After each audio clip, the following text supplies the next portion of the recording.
Samajwadi party के राष्ट्रीय अध्यक्ष और उत्तर प्रदेश के पूर्व मुख्यमंत्री अखिलेश यादव तेलंगाना की राजधानी हैदराबाद पहुंचे। हैदराबाद में समाजवादी पार्टी के नेताओं कार्यकर्ताओं ने अखिलेश यादव का भव्य रूप से स्वागत किया। अखिलेश यादव ने इस दौरान मीडिया से भी बातचीत की और मीडिया के कई सवालों के जवाब दिए। एसआईआर और इलेक्शन कमीशन को वोट बढ़ाने के लिए काम करना चाहिए कि वोट बढ़ें। और मैंने जैसा कहा और फिर कहता हूं कि यूपी में 3 करोड़ से ज़्यादा वोट कटने जा रहे हैं। अगर आप सोचें 3 करोड़ वोट अगर कट जाएंगे और बीजेपी इलेक्शन कमीशन मिलकर के ये साजिश कर रहे हैं कि जहां जहां बीजेपी हारी है वहां पर वोट ज़्यादा काट दें, तो ये तो साजिश है। लोकतंत्र में, डेमोक्रेसी में साजिश है। और ये एसआईआर नहीं है, एसआईआर के बहाने एनआरसी है। जो एनआरसी ये सीधी लागू नहीं कर सकते थे, वो एनआरसी लेकर के आए हैं। ये लोगों के कागज ढूंढवा रहे हैं।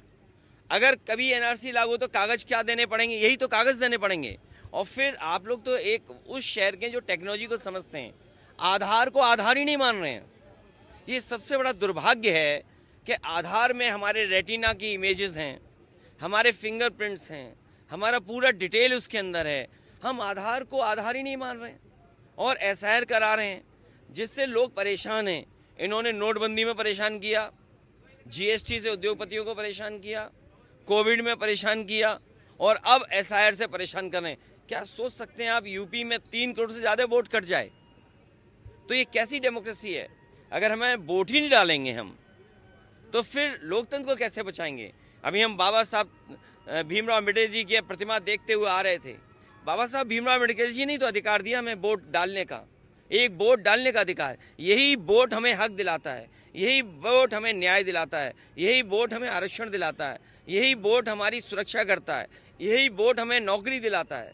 यही वोट है जिससे हम अपना गुस्सा सरकार के खिलाफ निकाल सकते हैं। ये वोट ही काट दे रहे हैं। ये बीजेपी की साजिश है। सर, और एक तरफ यहाँ पे